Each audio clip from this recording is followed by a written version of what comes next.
There is a bona fide epidemic of gambling addiction at the moment, ripping across the world, that has been and is destroying lives, mine included. I want to talk to you about it in this video. My name's Matt. I'm a compulsive gambler in recovery, and I'm your mind and movement mentor here to help you. So I've said before, I wouldn't necessarily want to see gambling boycotted despite what it's done to me and others that I know. I get for some people it is just harmless fun, but there is a sinister nature to it if you are of a certain personality type, a certain way of thinking.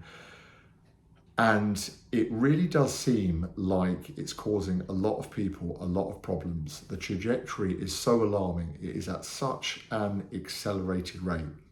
And I think there's a couple of things, a couple of truths too, that I want to talk about in today's video. The first thing is the way that it kind of harmlessly blends into society. And again, I realise not everyone's a compulsive problem gambler, but for me, when I was younger, it was Grand National Sweepstake we would do. I used to have fun tearing off the strips, looking at the outfits that the jockeys were wearing. That would be something that would be really quite exhilarating, and it's exciting if I was going to pick a winner, kind of watching the race at an age way too young to, really be thinking in that way. You've got things like fruit machines at service stations now on the motorway. Quite often my dad would put his loose change in there and I would kind of hold the buttons when I was young and things like that. And, he wasn't a gambler, certainly wasn't a compulsive gambler. But there's now, if you look at service stations and things, there's kind of more of the casino-based roulette machines. You get more of kind of the arcades everywhere on the high street. You don't just have to go proactively into a bookmaker's to play like the machines. They're in fish and chip shops, kebab shops and things like that. There'll be one that you can play kind of while you're waiting in line. And this normalization of it kind of subtly creeping into society is just very, very dangerous, because if you're of the personality type like me, I am diagnosed ADHD, and there are just certain times where it's almost like life just doesn't really cut it. And I'm looking for a bit of a thrill. I'm looking for something just for exhilaration, for thrill and excitement. And that's probably, if you cut my brain open, I'm probably a lower baseline dopamine or something like that, or there's some neurochemical imbalances going on that make me kind of susceptible to that. And for me, gambling started off as just such an innocent way to kind of meet that need. If I wasn't really doing much with a Saturday, what would change the whole landscape in my mind was a football accumulator.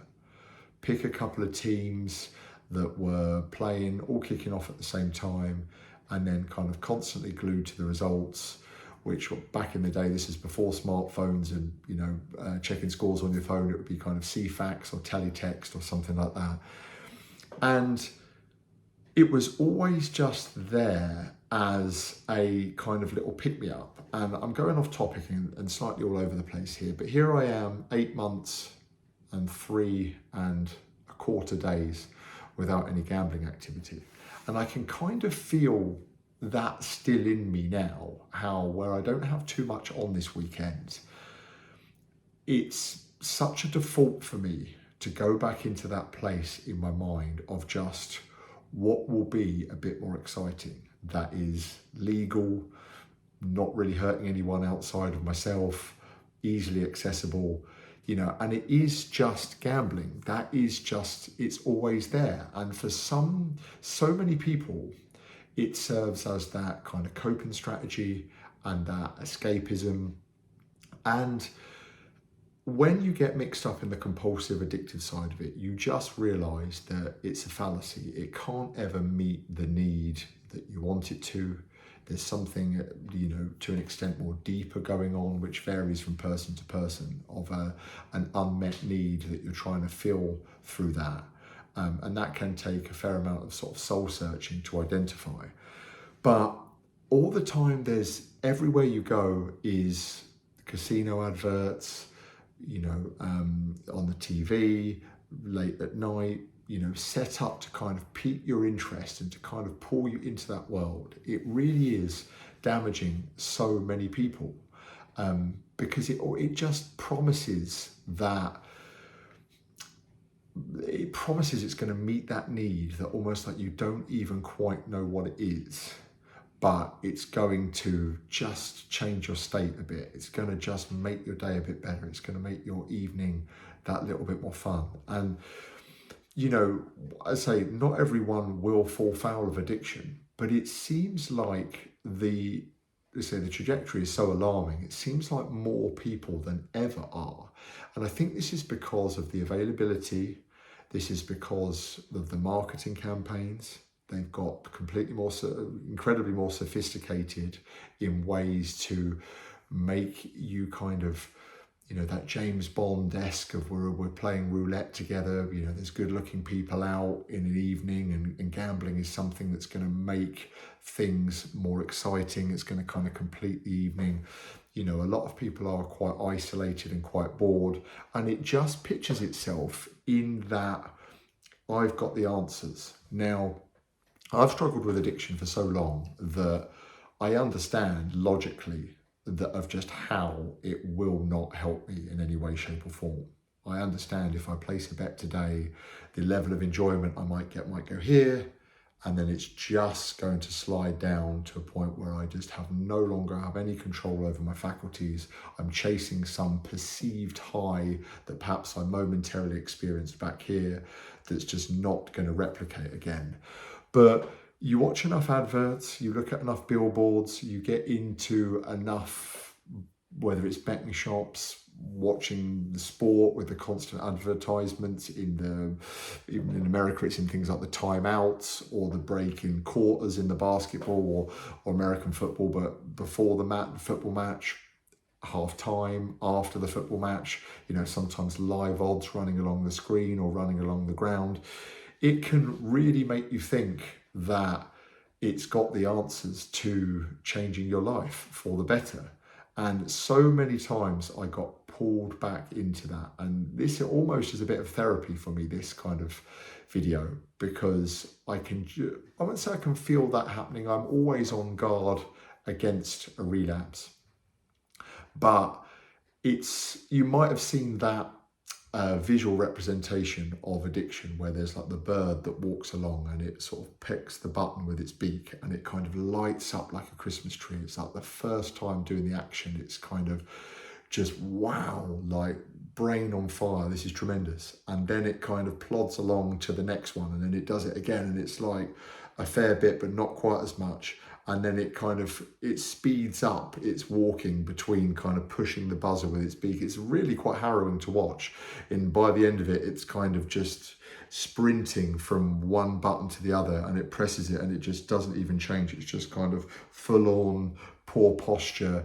And that really is kind of a good visual representation of addiction, of how by the end of it, you're not getting any stimulation out of actually placing the bet or doing the activity. You're just doing it almost as an autopilot response.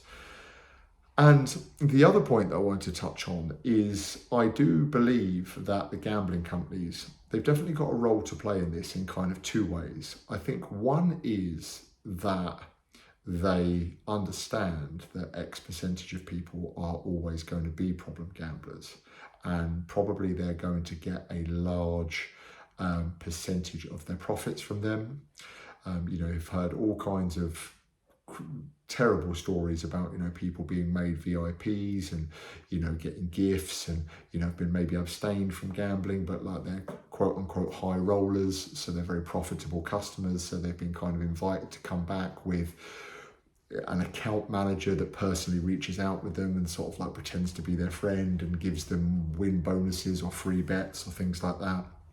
There's that side of it, but there is also the side of it where if you actually do well as a gambler, you will soon find out that they will take a real interest in your life, whether that's like KYC, like know your customer, like fraudulent money, like kind of money laundering type checks they'll do on you, or your stakes will be kind of reduced of how much you can place. I mean, I remember once I signed up with Virgin Bet and online, and I went on the run of all runs from the minute that I joined with them, and I'd won hundreds of percent of what I'd initially staked on my first deposit. And I was kind of getting calls about like my activity and things like that. And you realize that they are profitable businesses. They don't want you to win. If you do start winning, you will find that you meet certain roadblocks of how much you can stake or how frequently you can bet. And, you know, it's like that old casino story. I'm not even sure if this is real, but I think it might be in one of the Ocean's 11 films where the guy kind of wins a fortune from the casino and is about to kind of fly off in like a private jet. And then they ground the jet for some sort of safety reasons or something. So he has to stay overnight and then stays at the hotel where the casino is for another night and ends up kind of losing it all before he goes back. You know, the house always wins. It is always kind of the undertone. So as usual, I'm flying around all over the place with different points, but the main point of this video is that gambling won't meet the need that you think it will. And I started off with really quite low stakes, the odd football accumulator, the odd fruit machine when I was out with my friends. And that very, very quickly turned into me chasing those occasions and that availability for bets, bookmakers, at roulette machines, at fruit machines, which I suppose was my personal responsibility. That was the addiction taking hold of me. No one had a gun to my head. But you have to be very careful if you are entering gambling as a bit of fun or as just something that like to pass the time at the weekend. And I applaud you if you are someone who can do that and write off a percentage of your income for pleasure, enjoyment, and it's something you like to do as a bit of a ritual and you wouldn't change it. And I've got friends that can do that, and I know several people who can do that, and that is absolutely fine. That is so not me at all, but it can be done. But you've just got to bear in mind where the lines blur, and the lines blur very quickly from this is a bit of fun, this is fun because you can win, this is fun because everyone's doing it, this is fun because it makes the match more exciting, to then, okay, where is that end point? Can you walk away from just getting that enjoyment, put it in a box and not need it until the following fixtures next Saturday? Or are you someone that's going to kind of bleed into your evening, the next day, the day after? I know that was certainly the case for me, which I've spoke about in other videos.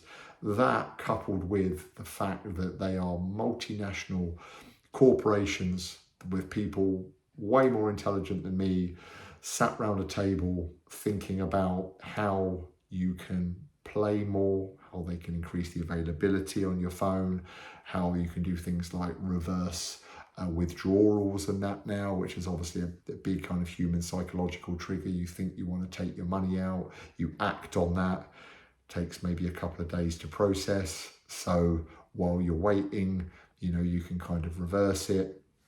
Things like that. In the same way, casinos don't have clocks on them usually in them, so you lose track of time. They don't usually have cornered edges in the room, so it's easy to lose your bearings and kind of feel like you're just in this kind of, you know, easy to kind of get lost and end up walking past other tables that you didn't know where they were, or you just can't just logically find your way out of the exit.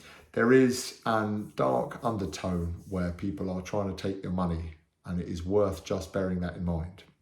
I realise this is a gambling bashing video, which I don't always like to do because, like I say, I like to focus on helping people who are, like myself, compulsive gamblers who've maybe got a troubled relationship with gambling and looking to kind of find a way out of that. So in some ways, the gambling bashing isn't bad, But at the same time, I realise not everyone suffers in a way that I do.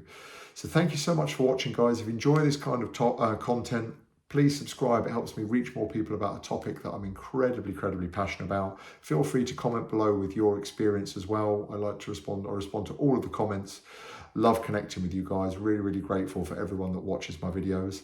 And have a great weekend. I will speak to you in the next video very soon.